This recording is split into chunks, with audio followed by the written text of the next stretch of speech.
Hello students, let us start with the topic capacitance which we have already completed. Actually हम लोग उसका numerical अभी भी कर रहे हैं.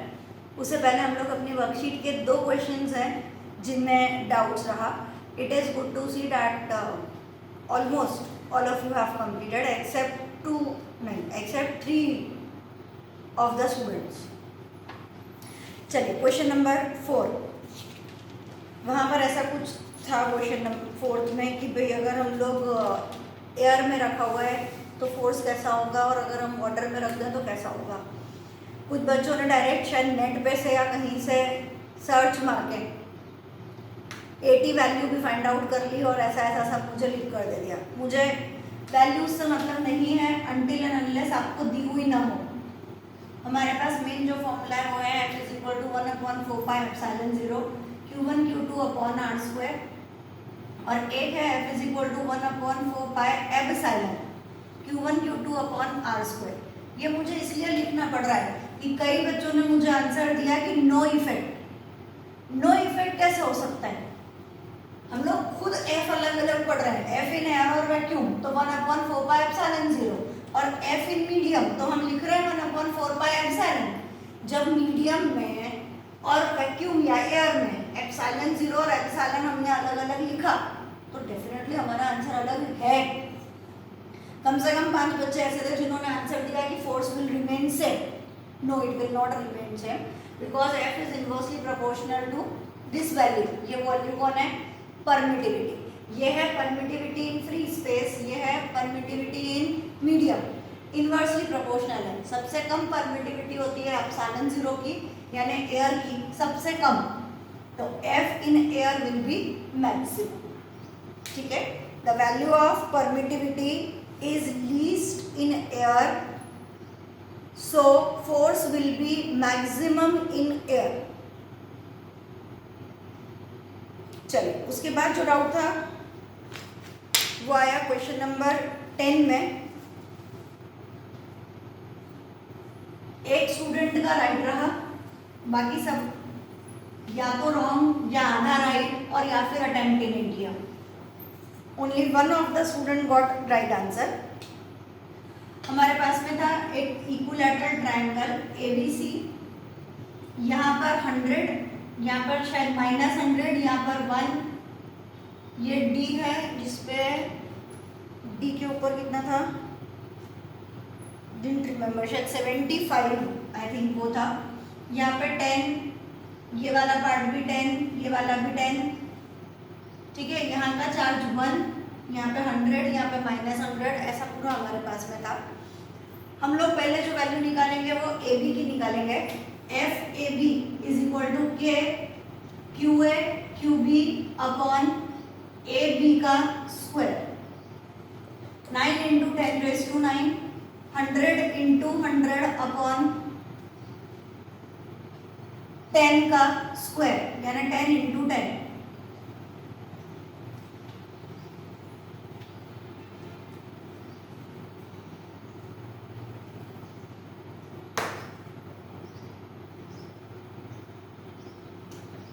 और there is some problem I think.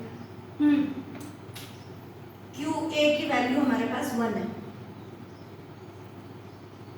9 × 10⁹, QA की वैल्यू 1, QB की value 100, AB square. Answer is 9 × 10⁹ newton. Now FAB is equal to FAC क्योंकि सेम वैल्यूज है, 1 है, 100 है और 10 है. तो मैं डायरेक्ट आंसर यहाँ पर दे रही हूँ 9 × 10⁹. थर्ड वाला हम लोग लेते हैं FAD. तो K QA QD upon AD square. K की जगह 9 × 10⁹, QA 1, QD 75 अपॉन. ये अपन एक ट्रायंगल लेंगे ADB. ये 10 तो ये वाला हो गया 5. तो 10 square minus 5 square is equal to AD square. तो 10 स्क्वायर माइनस 5 स्क्वायर. 10 10 का 100, 100 माइनस 25 75. ये 75 और ये 75 कट. यहाँ पर भी आंसर बचा 9 × 10⁹ न्यूटन. तो ए बी का आंसर का आंसर और एडी का आंसर, तीनों का आंसर हमारे पास एक ही आया, 9 × 10⁻⁹ न्यूटन। अब आगे बढ़ते हैं। यहाँ पर हम लोग लेते हैं कि हमने इस पार्ट को आगे बढ़ाया एफ ए बी के नाम से। This is F A B. इसके दो पार्ट्स करिए। ये वाला हो जाएगा एफ ए बी कॉस और थीटा की वैल्यू है 60 डिग्री, और ये वाला हो जाएगा एफ ए बी साइन 60। ठीक, ऐसे ही ये वाला हमारे पास में ए सी इसी डायरेक्शन में है, तो ये वाला पार्ट ये 60 degree, this is F A C cos 60, और ये वाला नीचे जो जा रहा है ये हो जाएगा एफ ए सी साइन 60, और यहीं पर हमारे पास है एडी, इसके ऑपोजिट ये वाला एडी। चलिए अब लेते हैं F X is equal to, F X की वैल्यू जाएगी F A B cos 60 plus F A C cos 60। A B is 9 × 10⁻⁹ cos 60 1/2 plus 9 × 10⁻⁹ cos 60 1/2, common निकाल लीजिए, 1/2 1 प्लस 1/2 हाफ और हाफ प्लस हाफ 1 हो जाएगा। Again answer is 9 × 10⁻⁹ newton. ये हुआ आपके एफ एक्स की वैल्यू। अब F A B sine 60 cancels out the effect of F A C sine 60। एक ऊपर जा रहा है एक नीचे जा रहा है, तो इनका इफेक्ट कैंसिल हो गया। अब एफ वाई में हमारे पास कौन बचा, तो खाली ए डी वाला एफ ए डी। इसके पास कोई एंगल ही नहीं है ना, ये तो सीधा सीधा वाला है, और एफ ए डी की वैल्यू है हमारे पास में 9 × 10⁻⁹ न्यूटन। तो ये एफ एक्स हो गया, ये एफ वाई हो गया।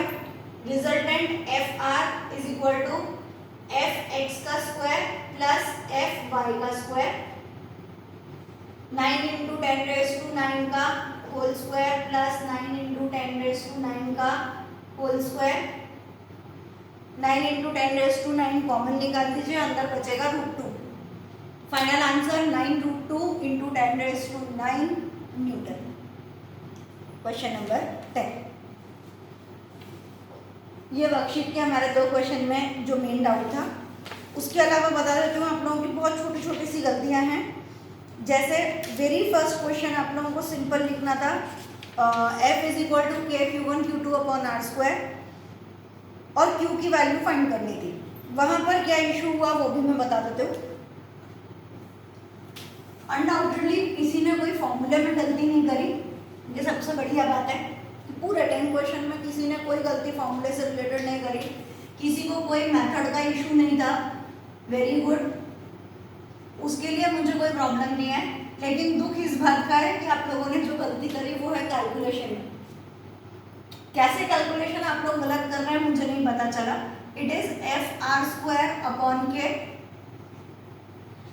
एफ बहुत बढ़िया था यहाँ पर कि जब मैंने f की वैल्यू 10⁻⁻⁴ kgf दी, बहुत बढ़िया आप लोगों ने इतना ध्यान रखा, सबका राइट था। 10⁻⁻⁴ × 9.8, r की वैल्यू हमारे पास में 2 है, इट इज 2 × 2 अपॉन में 9 × 10⁻⁹। मैं कैलकुलेशंस पर नहीं जा रही हूँ, मुझे जो इशू है मैं वो आपको बता रही हूँ। ये तो आप लोगों ने कैलकुलेट कर लिया, लेकिन जब आप इसको ऊपर लेके गए तो इट इज 10⁻⁻⁴ - 9, इट इज 10⁻⁻13। इसका जो भी आंसर आया और उसका आप लोगों को क्यू स्क्वायर यानी इसका अंडर रूट करना था। बताया है मैंने कि जब आपके पास में पावर ऑड नंबर पर है तो आप अंडर रूट नहीं निकाल सकते, आप लोगों को इस पावर को इवन इंटीजर में कन्वर्ट करना पड़ेगा। यानी जो आपके पास आगे आंसर है उसके डेसिमल को इस तरह से एडजस्ट करिए कि -12 या -14 के टर्म में आपके पास में आंसर आ जाए और आपका काम चल जाए, तो ही आप करेक्ट आंसर पर पहुंचेंगे, अदरवाइज नहीं। ठीक है। और कई जने आर स्क्वायर जहाँ पर भी आया है फॉर्मूले में आप स्क्वायर करना भूल गए, वो भी ध्यान रखने वाली बात है कि स्क्वायर करा ही नहीं, बस डायरेक्ट आर लिखा और आंसर कर दिया। और ऐसा एक आध बच्चे के साथ नहीं हुआ। ये जो कॉमन मिस्टेक है ये वाली और आर स्क्वायर वाली, ये 3-3 4-4 बच्चों ने किया, इसीलिए मुझे बताना पड़ रहा है। Don't repeat the mistake. चलिए आगे बढ़ते हैं। आज का क्वेश्चन हम लोग लेते हैं।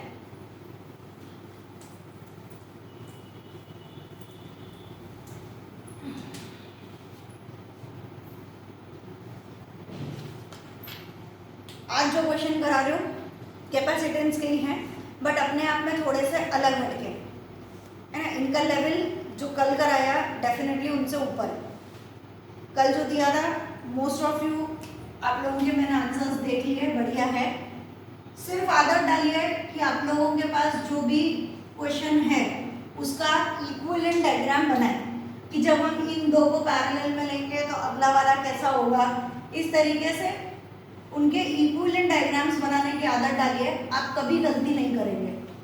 और जितनी प्रैक्टिस हमारी यहाँ कैपेसिटेंस की हो रही है, ये मान लीजिए कि वो सारी प्रैक्टिस हम लोग रेजिस्टेंस के लिए भी करते जा रहे हैं।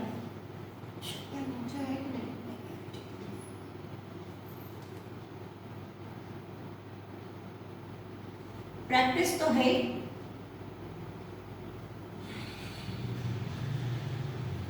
ये हमारे पास में क्वेश्चन है 1 2 1 2। इट इज 1 माइक्रोफैरड 2 माइक्रोफैरड 1 2 1 2, यहाँ पर 1 and so on.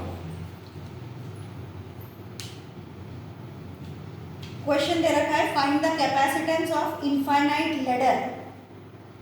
Infinite ladder एक सीढ़ी जैसा बनता जा रहा है, लैडर है, between the points x and y।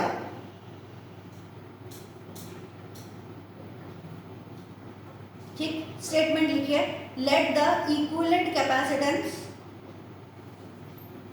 Late the equivalent capacitance of the ladder be equal to capital C, capacitance वाला C।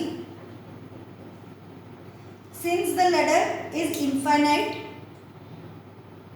so adding two capacitors,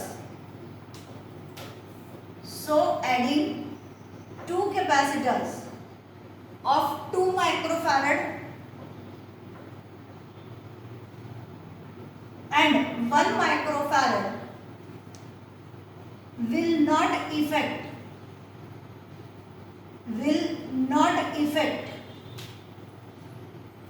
the whole set. That is, the capacitance will still remain same as capital C. Definitely अपने आप में unique question है। मतलब एक normal मैं आपको दे दूंगी, आप सॉल्व कर लो, तो आप लोग इसे सॉल्व कर नहीं सकते। यूनिक से मेरा मतलब ये रहेगा, ऐसा नहीं कि बाप रे ऐसा क्वेश्चन है कि बुक में नहीं मिलेगा कहीं पर, ऐसा नहीं बोला मैंने, आप लोगों से सॉल्व नहीं होगा। चलिए, ये हमारे पास में क्वेश्चन था। इस तरह से ये इनफाइनाइटली लॉन्ग चलता ही जा रहा है, चलता ही जा रहा है, चलता ही जा रहा है, कभी एंड नहीं होगा। तो हम लोगों ने क्या बोला कि इस पूरे का कैपेसिटेंस कितना होने वाला है, तो बोले 6। अच्छा, मैंने XY नहीं लिखा बेटा, ये XY डायग्राम में XY पूरे का ये जो पूरा इनफाइनाइटली लॉन्ग लैडर जो हम लोग ले रहे हैं, इसका कैपेसिटेंस है C, तो वो पूरा C मैंने यहाँ पर लिखा। बट एक चीज हम लोगों ने क्या ऐड कर दी कि अगर हम एक सेट और डाल दें, ये तो फिर आंसर ही क्या हुआ, आपने बोल दिया कि इस पूरे का आंसर C है, तो लो खत्म हो गया, C इज द आंसर। ऐसा नहीं हो सकता ना, हमें कुछ आंसर उनको निकाल के देना है। तो वो निकाल के देने के लिए हमने क्या बोला कि इस पूरे सेट को हमने एक C मान लिया और एक पार्ट उसके अंदर एक 1 और 2 ऐड कर दिया। भाई ऐसे 50 है तो हमने 51 ले लिया, क्योंकि ये इनफाइनाइट है, इनफाइनाइट की कोई गिनती नहीं होती, तो हमने C 1 और 2। अब इसमें पता क्या चल रहा है कि ये जो 2 और C है, ये दोनों कैसे कनेक्टेड हो गए हैं, these are connected in series। तो 2 and C are connected in series। It means that 1 upon C dash is equal to, कल समझा दिया था ना, पूरा नहीं लिखती मैं, C dash is equal to 2c upon 2 plus c, यानी इन दोनों की जगह मैंने एक लगा दिया सी डैश, और उस सी डैश की वैल्यू है 2c अपॉन 2 प्लस सी, ये हटा दिया, इसकी जगह एक लगा दिया सी डैश और उसकी वैल्यू है 2c अपॉन 2 प्लस सी। अब ये सी डैश और ये 1 कैसे कनेक्टेड दिख रहे हैं? They are connected in parallel. तो हमारे पास भी सी डैश प्लस 1। अब लिखते हैं हम लोग total capacitance is equal to 1 plus C dash. 1 तो 1 ही रहेगा, सी डैश की वैल्यू है 2c upon 2 plus C, it is 2c upon 2 plus C. LCM ले लिया 2 प्लस सी, यहाँ पर हुआ 2 प्लस सी प्लस 2c, ठीक। लेकिन अब क्या नई कहानी आई? नई कहानी ये आई कि टोटल कैपेसिटेंस हमने तो कितना माना था? Total capacitance is equal to c, है ना। तो टोटल कैपेसिटेंस की जगह हमने क्या लिखा? सी। क्रॉस मल्टीप्लाई करिए, it is c into 2 plus c is equal to 2 plus 3c, it is 2c plus c square is equal to 2 plus 3c।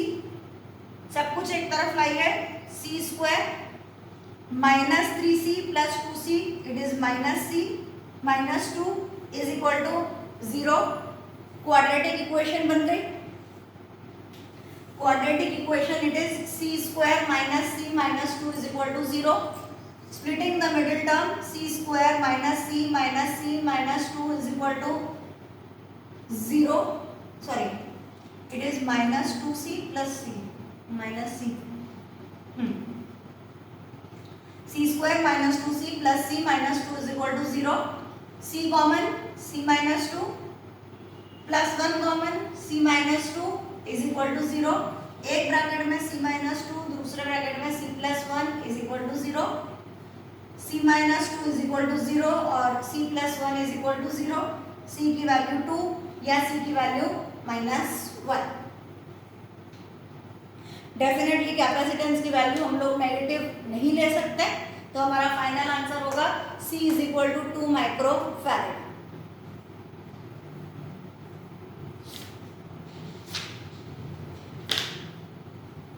चलिए थोड़ा सा अपने को एक नया पैटर्न, यहाँ पे उसकी जगह हमने C लिया और फिर अपना आंसर निकाला। चलिए आगे बढ़ते हैं। नेक्स्ट क्वेश्चन,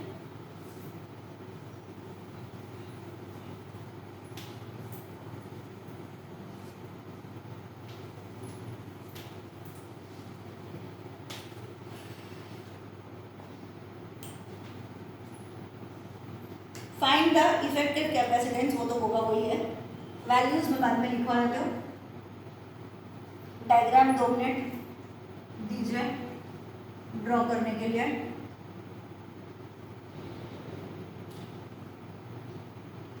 एक्स और वाई, इसके बाद यहाँ पॉइंट ए, उसके बाद में डी, उसके बाद में बी, उसके बाद में सी, ए और बी के बीच में एक, और डी और सी के बीच में एक।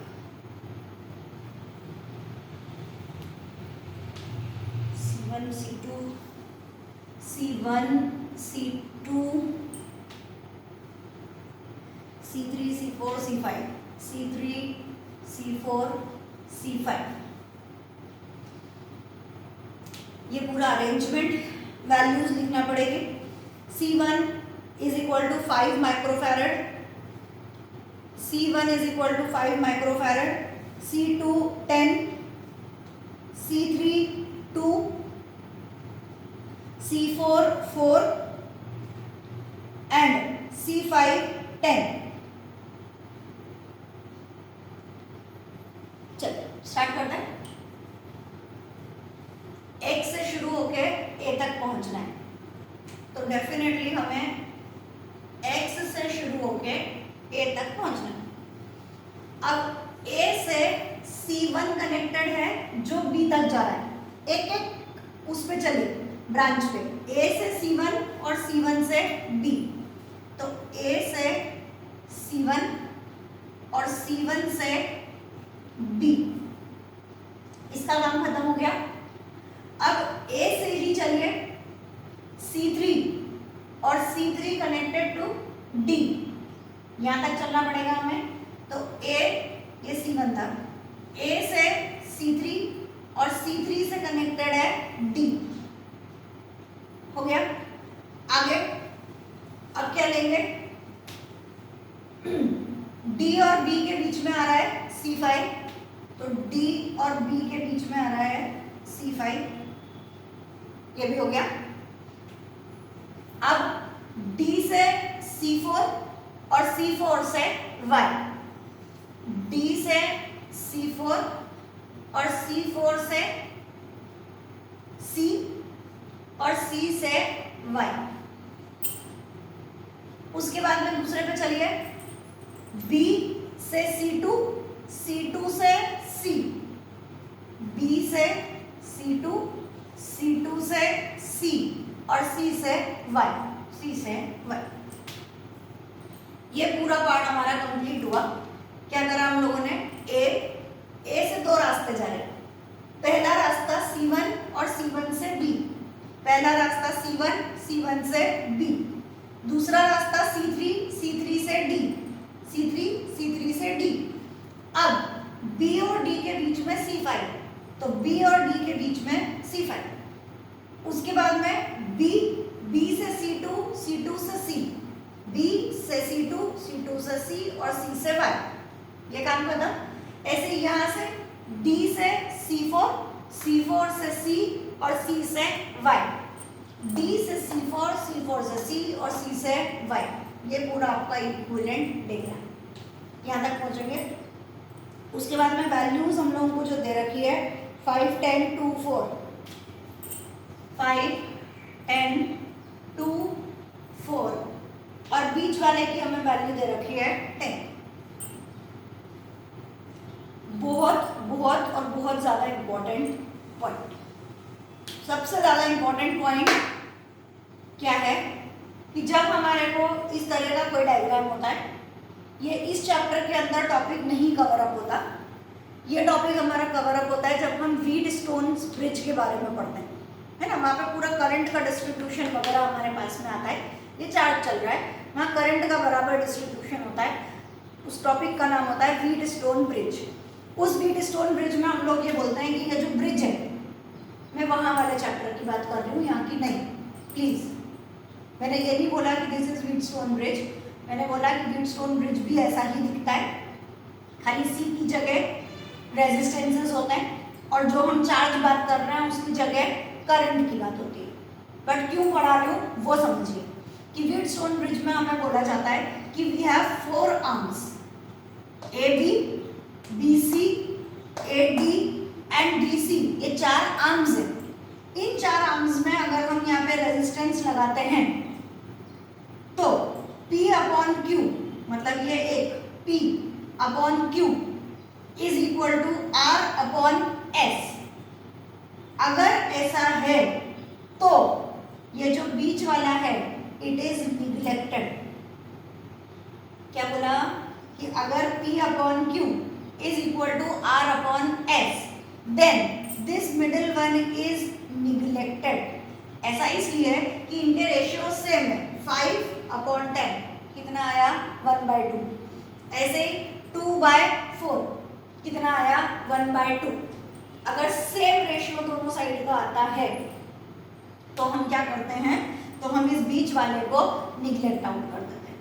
अदरवाइज अगर ये रेशियो नहीं आता तो क्या करा जाएगा, हम यहाँ ए से शुरू करेंगे, इन दो को पैरेलल मानेंगे, उनका आंसर निकालेंगे, फिर उस आंसर से C5 को निकालेंगे, फिर उस C5 से इन दो को निकालेंगे और फिर फाइनल तक पहुंचेंगे, है ना। वो तब जब रेशियो सेम नहीं है। तो अगर रेशियो सेम है तो हमने क्या बोला, देन C5 इज निग्लेक्टेड। तो क्या करना है, 5/10 यानी 1/2, 2/4 यानी 1/2. Since they are present in same ratio, then this C5 is neglected. अब जब आपने इस वाले को निग्लेक्ट कर दिया तो आप लोग क्या ढूंढेंगे, 1 और 2. यहाँ से अपन गए, ये 1 में गए और ये 2 में गए, तो 1 and 2 are connected in series. ऐसे ही 3 and 4 are connected in series. उसके बाद इन दोनों का कॉम्बिनेशन और इन दोनों का कॉम्बिनेशन कनेक्टेड इन पैरेलल. ठीक. Most important thing, you have to find the ratio of the arms. 1/2, 3/4. अगर रेशियो सेम है तो बीच वाले को निग्लेक्ट करिए. कहना आपने पढ़ाया नहीं, तो डेफिनेटली मैं पढ़ा भी नहीं सकती थी, क्योंकि ये टॉपिक व्हीटस्टोन ब्रिज का है, तो हमारा चैप्टर नंबर 3 में आता है. ठीक है. बट जब हमारे सामने सम है तो उसका मेथड आप लोगों को देखना पड़ेगा.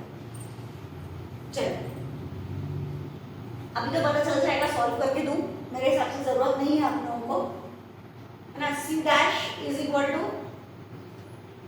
C1 C2 upon C1 plus C2. Equation number 1 मैं नहीं कर रही हूँ, आप लोग आंसर निकाल लेना. C" is equal to C3 C4 upon C3 plus C4. Equation number 2. And C is equal to C' plus C'. जो भी आपका आंसर आएगा वो यहाँ पे आंसर मैं बता देती हूँ.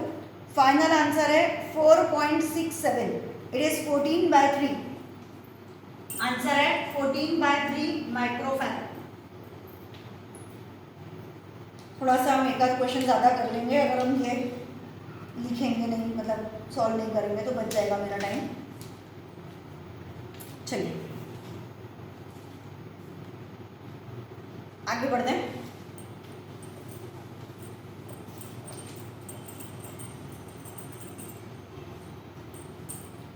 होपफुली समझ में भी आ रहा होगा और पढ़ने में अच्छा भी लग रहा होगा.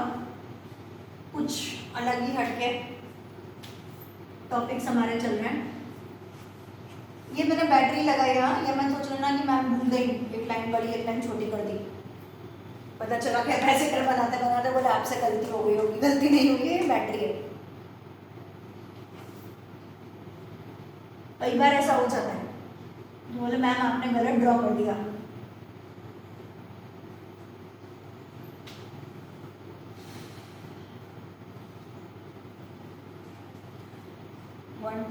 एक्चुअली सब देखना पड़ता है कि कौन सा उन्होंने बन दिया है, नहीं तो फिर वैल्यूज और आंसर्स मिसमैच हो जाएंगे. मैं कुछ प्रोनाउंस कर दूं. 1 2 3 4, अब 5 ही बचा. ये बैटरी हो गई. ओके, वैल्यू दी है C1 is equal to C5. C1 is equal to C5 is equal to 1 microfarad. And C2 is equal to C3 is equal to C4 is equal to 2 microfarad.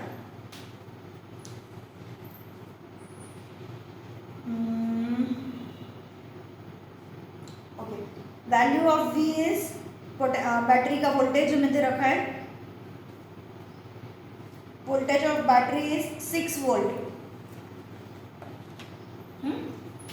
6 volt potential हमें दे रखा है.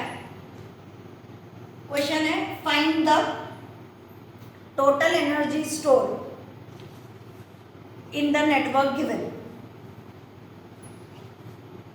Total energy store, energy का formula U is equal to half CV².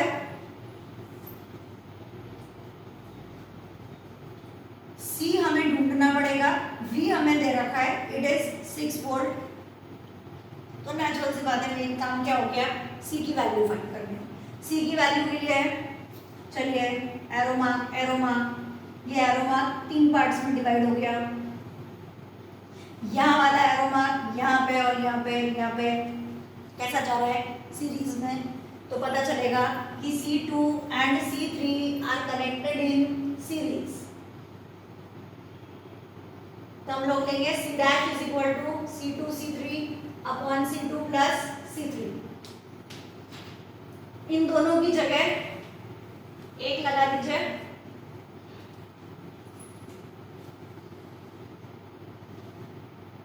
That is C dash. अब क्या दिख रहा है, C dash and C1 are connected in parallel, तो C double dash is equal to C dash plus C1। इन दोनों की जगह फिर एक लग गया जिसका नाम है C डबल डैश।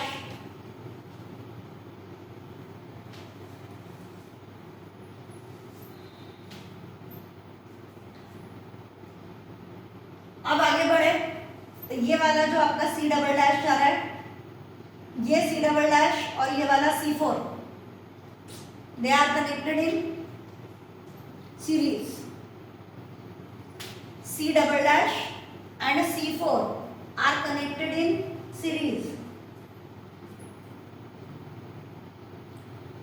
किसी के भी दिमाग में ये नहीं आ जाना चाहिए कि हम पहले C5 को सॉल्व कर लें, क्योंकि बेटा C5 वाला आपका यहाँ पहुंचने के बाद में सीधे एंड की तरफ बढ़ेगा, तो ये आखिरी की तरफ बढ़ रहा है, तो हम यहाँ से खत्म करते करते करते करते फिर इधर की तरफ बढ़ते हैं। ऐसा नहीं कि हमने एंड पहले ले लिया और स्टार्टिंग बाद में ले ली, है ना। तो यहाँ से अपने को C double dash and C4 are connected in series, तो C triple dash is equal to C double dash C4 upon C double dash plus C4। इन सब की जगह एक ही हो गया, that is C triple dash. Now this C triple dash and C5 are connected in parallel. Finally, C is equal to C5 plus C triple dash। पता चलेगा अब एंड की तरफ आ गए, C ट्रिपल डैश वाला भी अब बैटरी के एंड की तरफ जा रहा है और C5 भी जा रहा है, लेकिन ये कैसे कनेक्टेड है, तो ये एरो मार्क को दो रास्ते मिले, एक रास्ता C ट्रिपल डैश पे जा रहा है और एक रास्ता C5 पे जा रहा है। तो जब दो रास्ते मिले मतलब they are connected in parallel, तो C5 plus C triple dash, जो भी आंसर आएगा वो C का, उस C को आप यहाँ पुटअप करेंगे तो U is equal to half CV square.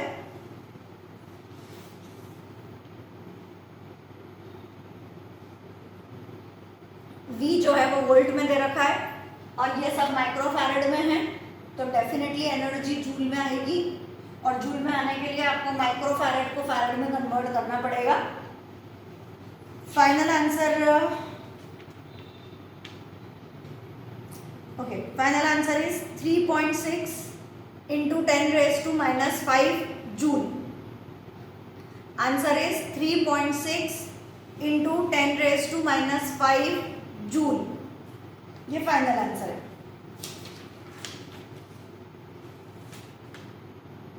आगे बढ़ते हैं।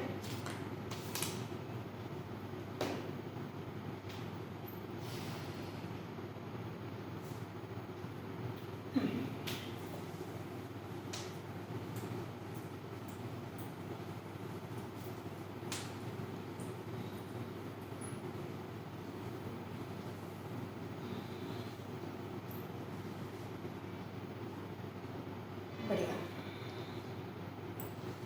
ये वाला question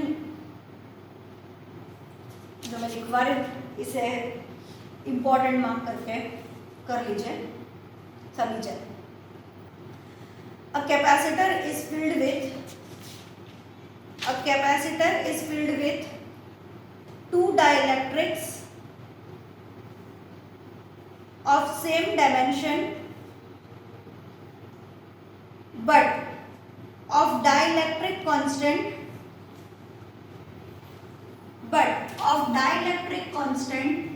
K1 is equal to 2 and K2 is equal to 3.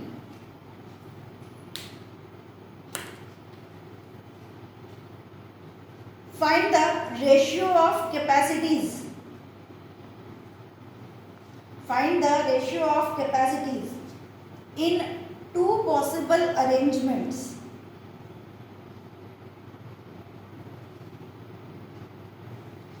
In two possible arrangements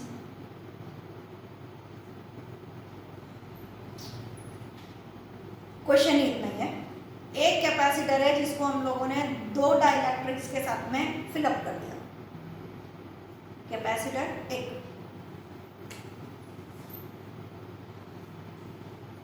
लेकिन उसके अंदर हम लोगों ने दो डाइलेक्ट्रिक्स फिलअप करे और दोनों डाइलेक्ट्रिक्स को फिल करने का तरीका लिखा है, टू पॉसिबल अरेंजमेंट। थोड़ा मैं कम जगह ले लूं वरना बाद में रब करना पड़ेगा।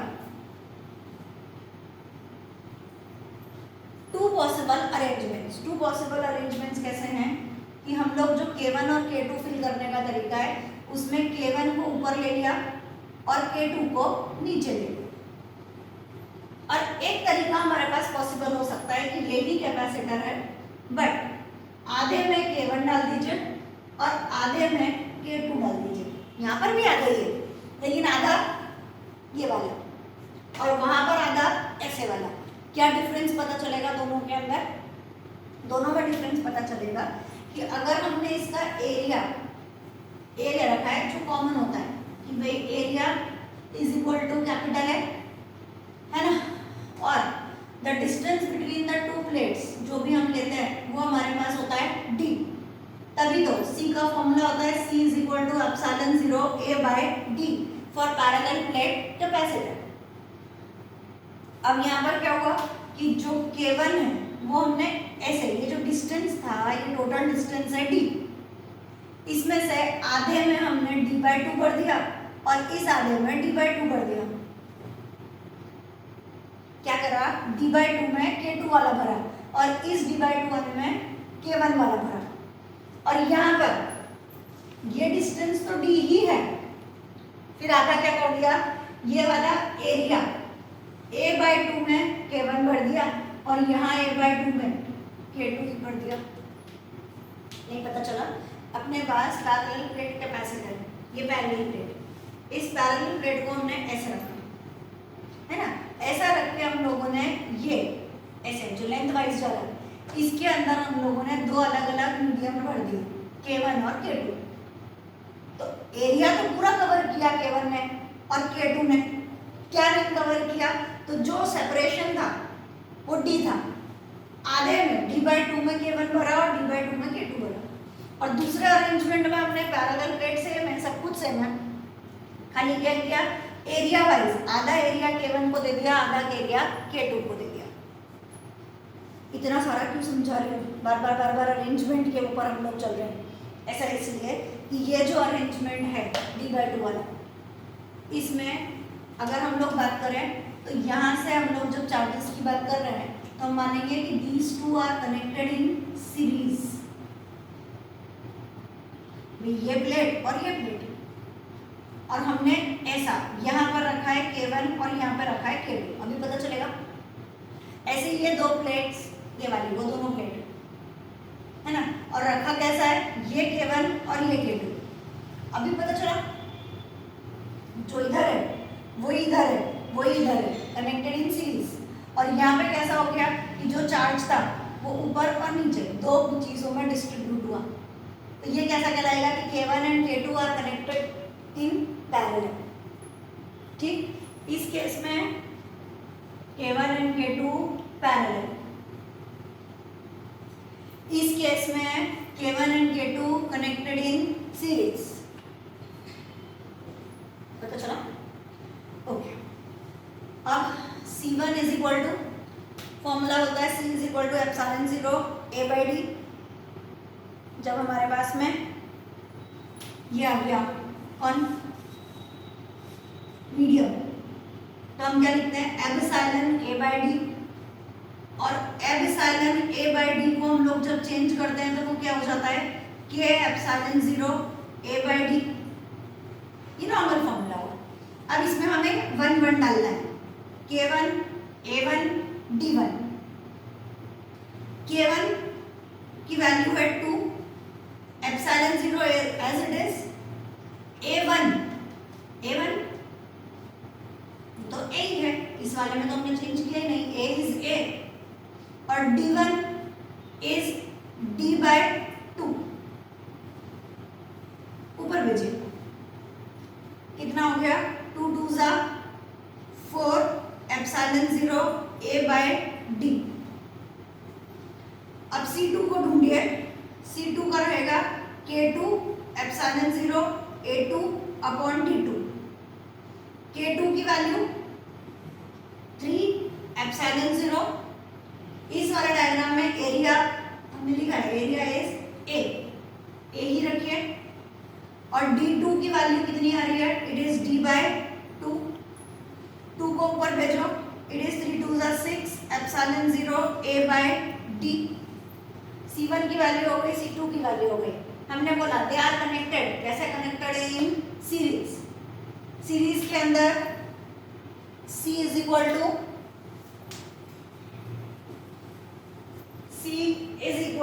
C1 C2 upon C1 plus C2। C1 4 epsilon 0 A by D into 6 epsilon 0 A by D upon C1 plus C2 4 epsilon 0 A by D plus 6 epsilon 0 A by D।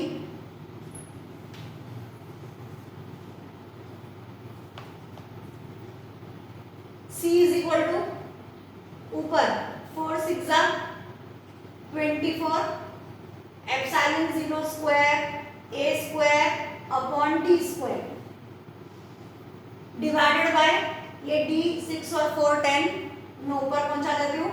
It is D upon 10 epsilon 0 A। D square का में से एक cut करके epsilon एक cut करिए, A एक cut करिए।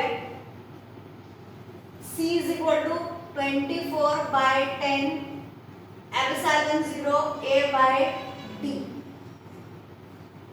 Cut करना है, 2 5 10 और 12 final. C is equal to 12 by 5 epsilon 0 A by D। Equation number 1। पूरी रामायण वापस से K1 और K2 को हमें अरेंज करना था।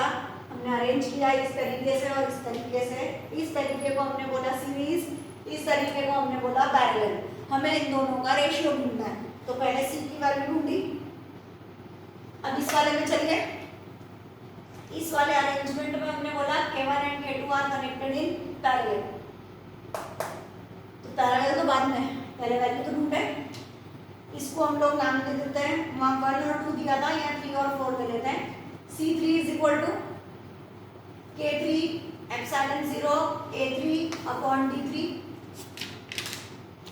है ना। यहाँ K3 लिख दूँ चलेगा, पर K3 उन्होंने दिया नहीं, K1 ही दिया है।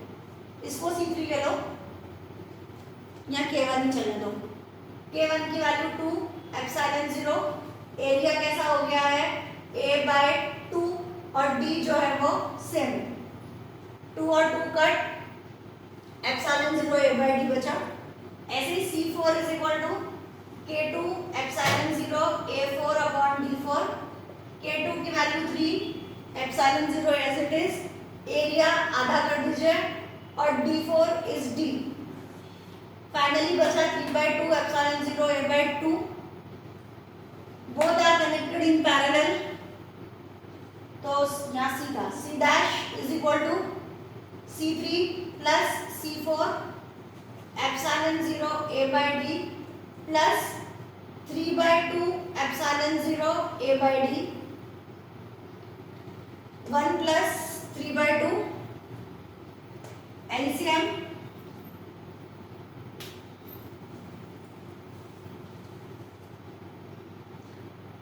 2 epsilon 0 A plus 3 epsilon 0 A 2 plus 3 5 it is 5 epsilon 0 A upon 2D।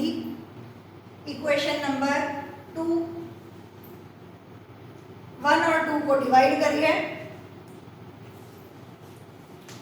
Divide 1 bye 2 तो C upon C dash is equal to 12 by 5 epsilon 0 A by D into 5 by 2 epsilon 0 A by D। ये और ये cut, ये और ये cut, बचा हमारे पास 24 upon 25। C upon C dash is equal to 24 upon 25।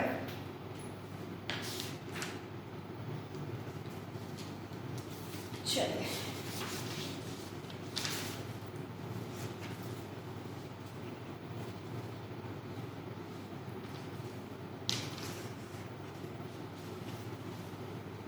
Homework में टेक्स्ट बुक में कुछ क्वेश्चंस होंगे। स्टार्टिंग में देखेगा कैपेसिटेंस से related.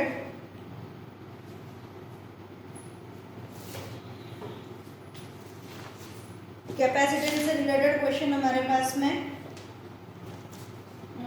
Question number a parallel plate capacitor, question number 5, question number 6, question number 7, 8। अभी 4 लीजिए, 5, 6, 7, 8। उसके बाद में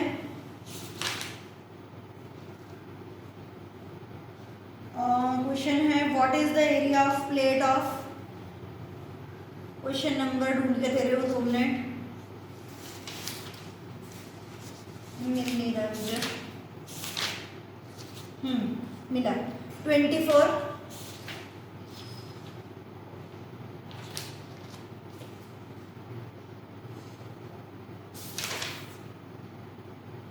बस अभी इतना ही करें,